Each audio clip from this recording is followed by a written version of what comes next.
Prince? Prince? Prince?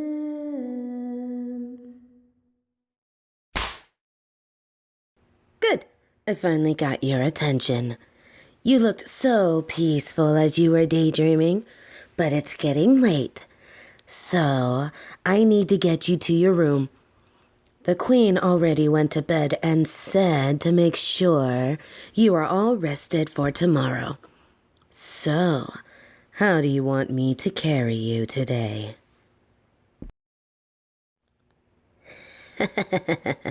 No, walking on your own is not an option. You know that you are far too important for that. So, you either ride on my tail, or I pick you up. You have to choose. Now. Oh, that's so mean of you. My tail is very comfy. You're just saying that because you're embarrassed. Whatever, I'll carry you. Oh, you're trying to resist, aren't you? That's cute, but you probably shouldn't struggle too much. Isn't your arm still healing from the last time you tried to resist? You really shouldn't be tempting me like this. Accidents happen so often here, and the Queen will be so upset if her goods were damaged again. It's my job to look after you and keep you safe. Please, just let it happen.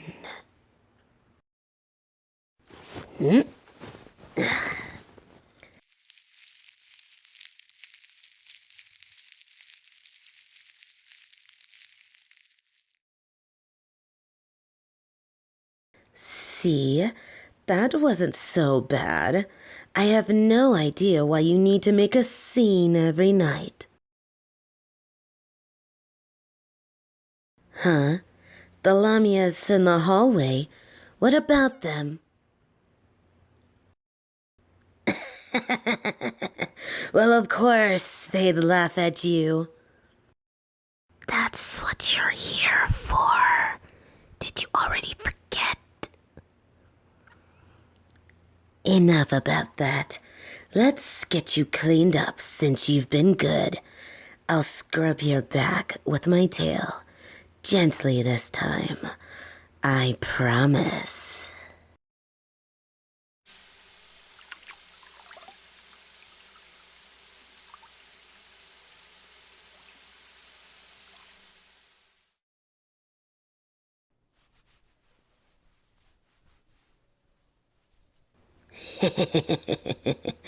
I'm really sorry, but you have to admit it was more gentle than last time.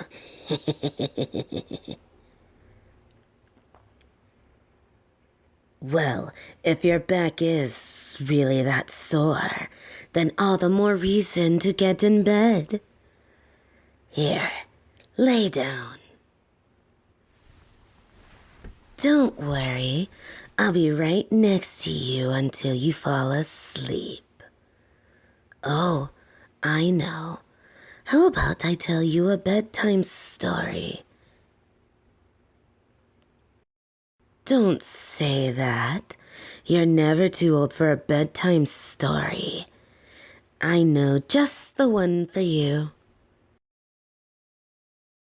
Once upon a time, there was a wise little prince. His father was so strong, but foolish as a king. He wanted to protect his kingdom and its subjects, no matter the cost. So one day, the king decided to make an example out of a nearby monster den. His son, the wise prince, urged him to reconsider, to remember all the years they coexisted peacefully. But his father would not listen. instead choosing to gather a large squad of knights. And so the king, the prince, and the knights marched towards the den that was filled with poor, innocent Lamias. They launched a cowardly sneak attack and unleashed their full might upon the peaceful den. Do you know what happened then? Well, the peaceful Lamias were left with no choice but to defend themselves. But the king made it easy for them. It turned out he and his knights had no experience with Lamias. They didn't know what they were up against until it was too late. Apparently, it's not common knowledge that they can use magic to alter the strength and length of their tails, even the texture of their scales. So the very desperate monsters use their razor-sharp scales to cut the soldiers in half. They use the points of their hardened tails to pierce through the thick metal armor and shields the knights had equipped. And they use their powerful muscles to finish off their prey, constricting them, completely crushing them, along with their armor, until all that was left looked like a crumpled piece of paper, dripping with red ink.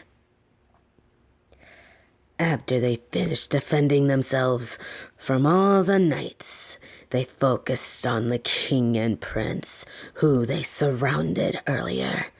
4 girls stepped up and flung their tails at the king. They wrapped around his arms and legs and pulled a little until he was hanging off the ground.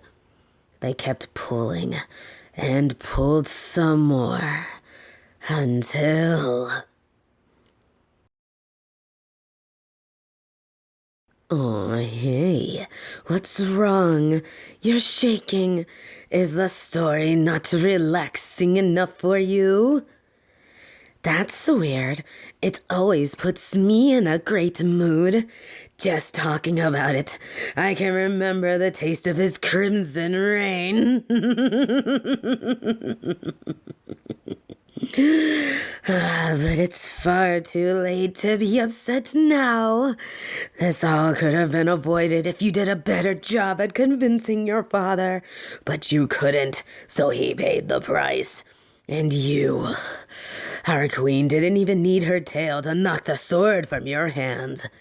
You failed your people. You failed as a prince. The king may be gone, but you were in no position to take his place and lead this kingdom. Despite that, our benevolent queen took pity on you and assumed control of your territory to keep it out of economic chaos.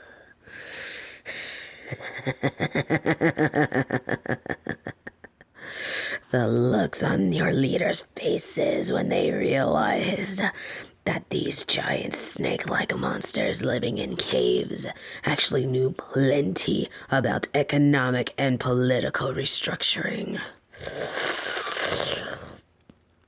In fact, your leaders were so incompetent, we had to resist the urge to eat them and take their positions.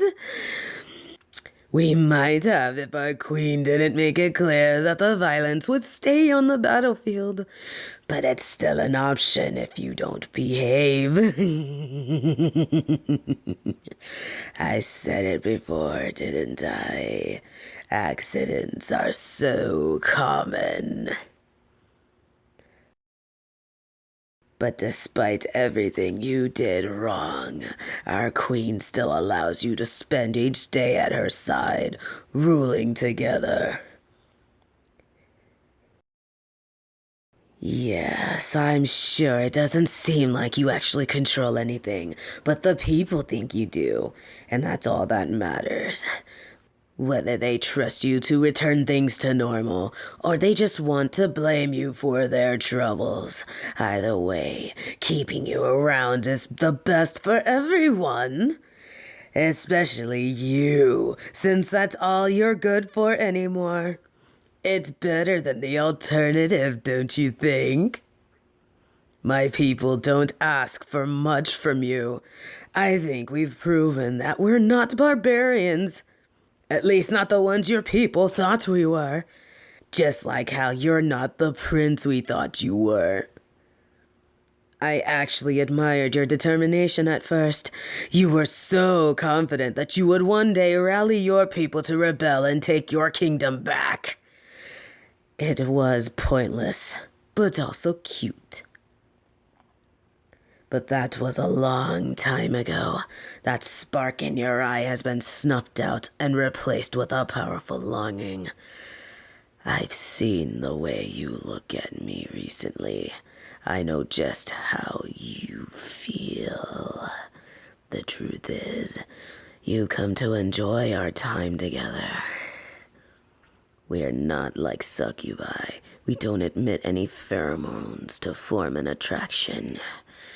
No, you developed that all on your own. After seeing what we could do, what we enjoy doing to humans. I know you won't admit it, because you think that's when you will truly have lost. That desperate part of you is cute, too.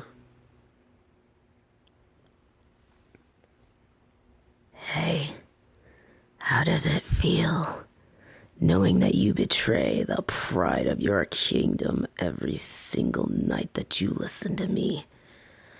I already know. It feels good, doesn't it? You've discovered a real guilty pleasure, and you can't get enough. You couldn't care any less what happens to your citizens, do you? That's just an excuse at this point. Even if we had our way with every man, woman, and child in this kingdom, you'd still come crawling back to us. You just don't know what to do without us. Well, don't worry. We'll continue to take care of you. Oh, come now. You can stop crying. I'll do that thing that you like. That's right. Just sit still and let me. Good. Now you're all coiled up and ready for bed. You can't even see anything, can you? You're wrapped up entirely, completely at my mercy. I could squeeze just a little bit and make your sleep a bit more permanent.